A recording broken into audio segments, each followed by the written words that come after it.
नहमदुहु व नुसल्ली व नुसल्लिमु अला रसूलिहिल करीम अम्मा बाद औज़ु बिल्लाहि मिनश शैतानिर रजीम बिस्मिल्लाहिर रहमानिर रहीम।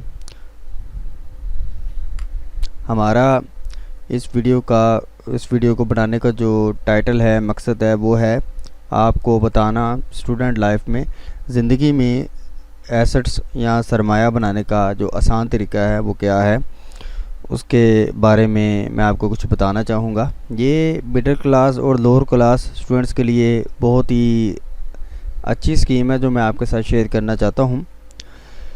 सरमाया बनाना ज़िंदगी में बहुत ज़रूरी है। ऐसा ना हो स्टूडेंट्स की लाइफ जब मास्टर्स के बाद या अपनी एजुकेशन कंप्लीट करने के बाद जब वो प्रोफेशनल लाइफ में जाते हैं तो उनको इस बात का एहसास होता है कि उनके पास सरमाया की बहुत ज़्यादा कमी है, जिसकी वजह से वो सिर्फ़ और सिर्फ या तो जॉब कर सकते हैं और अगर वो करना भी चाहें तो उनके लिए कारोबार करना बहुत मुश्किल हो जाता है।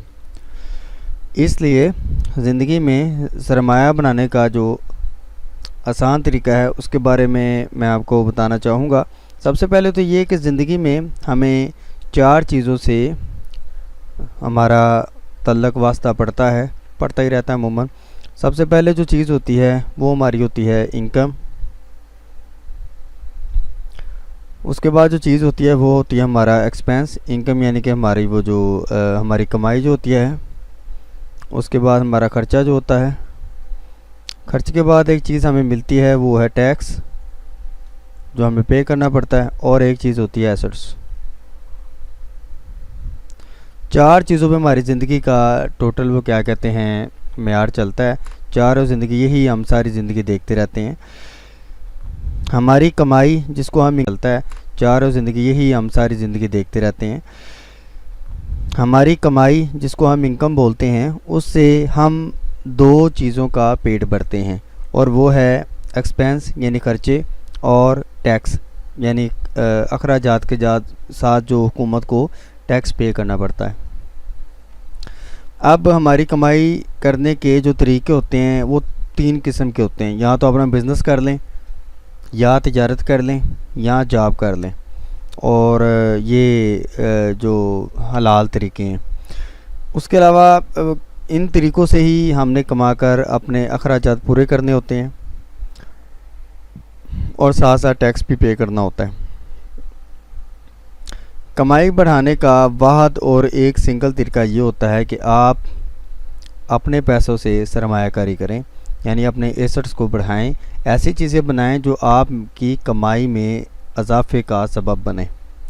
तो उनमें से जो सबसे पहली चीज़ मैं आपको इसमें मिसाल देना चाहूँगा एसेट्स की, कि मसलन आपके पास 10 लाख रुपया आ गया है। आपने 10 लाख की एक कार ख़रीदी है। अब कार आपने ख़रीद ली है, इसको ख़रीद कर आपने 2 मकासद के लिए इस्तेमाल करना है, जिनमें से पहला मकसद क्या होगा कि या तो आप अपने ज़ाती मफाद के लिए इस्तेमाल करें, ज़ाती इंजॉयमेंट के लिए इस्तेमाल करें। आपने फ़ैसला तो कर लिया है कि आपने कार ख़रीदनी है और उसको आपने पर्सनल लाइफ के लिए यूज़ करना है, इंजॉयमेंट के लिए। तो ज़ाहिरी बात है वो कार पेट्रोल मांगती है, वो कार जो है वो अखराजात मांगती है, उसके जो रिपेयरिंग के अखराजात हैं। तो ये सब कुछ आपको 10 लाख करने के बाद अगर अपनी जेब से पे करना पड़ रहा है तो ये कार आपकी ज़िंदगी में एक्सपेंस का किरदार अदा करेगी, यानी ये आपके कंधों पे बोझ होगा। दूसरी सूरत में देखें, आप 10 लाख आपके पास आया है, आपने एक कार परचेज़ की है और आप उस कार को फॉर रेंट दे देते हैं। फ़ार रेंट देने के लिए आप उस कार को मुतय्यन कर देते हैं, कार आपने रेंट के लिए देनी है। तो ज़ाहिर है जब भी वो रेंट पे जाएगी उससे आपको उसके पैसे बचेंगे। तो अगर जब जो रेंट जो आपको आएगा उससे आप कार की रिपेयरिंग भी करवा सकते हैं और अपने अखराजात भी चला सकते हैं। अब दोनों सूरतें मैंने आपको बता दी। पहली सूरत में ये था कि कार अपने पर्सनल इस्तेमाल में आ रही थी और पर्सनल इस्तेमाल में आने की वजह से आपको उस पर ख़र्चा करना पड़ रहा है। दूसरी सूरत में आपने कार को रेंट पे दे दिया है और कार जो है अब रेंट की सूरत में आपका ख़र्चा भी चला रही है और अपने ऊपर जो उसकी रिपेयरिंग लगेगी वो भी चला रही है।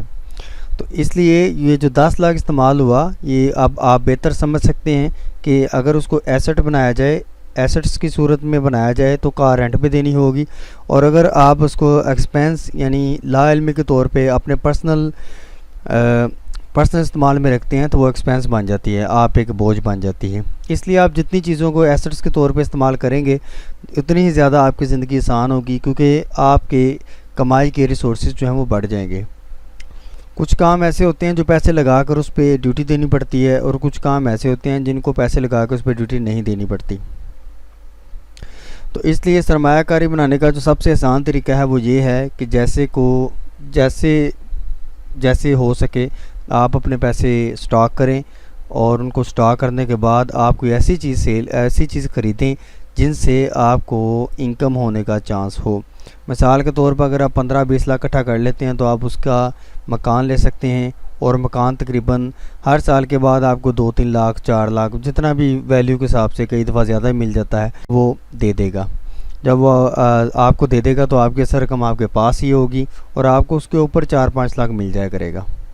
तो ये भी एक एसेट्स की किस्म है। इसी तरह आप एक मकान ख़रीदते हैं और मकान को अपनी ज़ाती यूज़ की बजाय किराए पे दे देते हैं, तो उसका मंथली किराया आता है, तो ये भी एक एसेट्स बन जाएगा।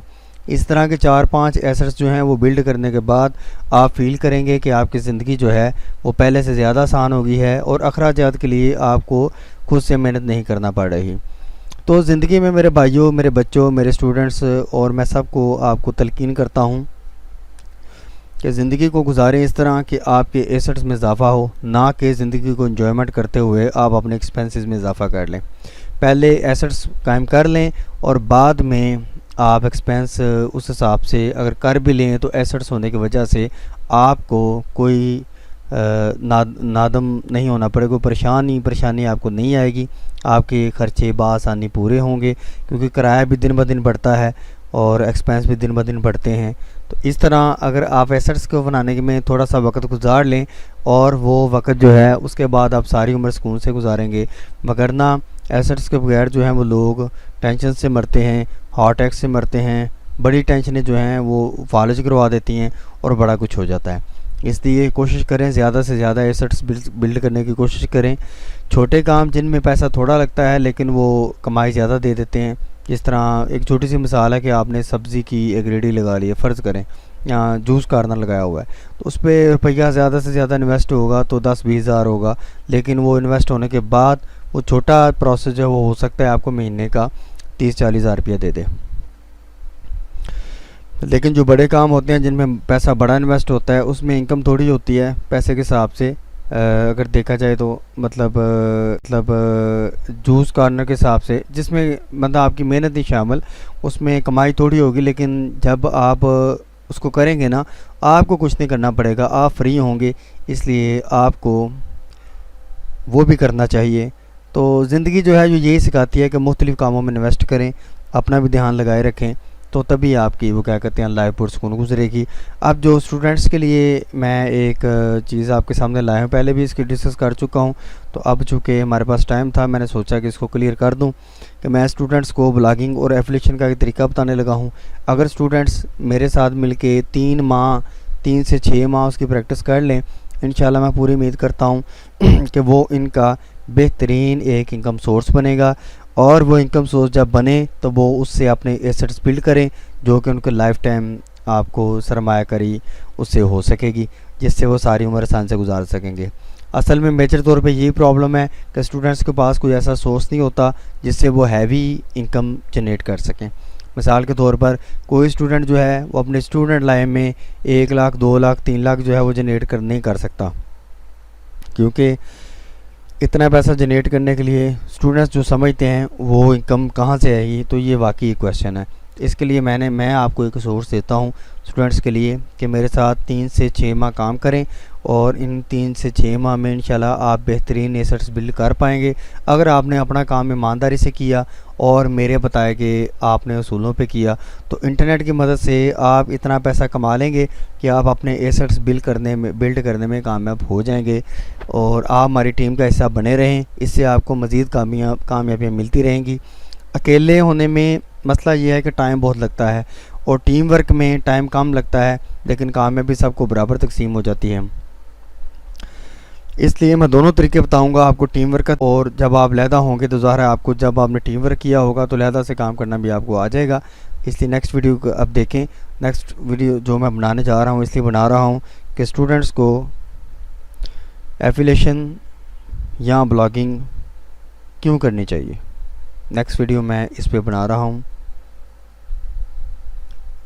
और इसमें स्टूडेंट्स को क्या फ़ायदा हो सकता है, तो ये इंशाल्लाह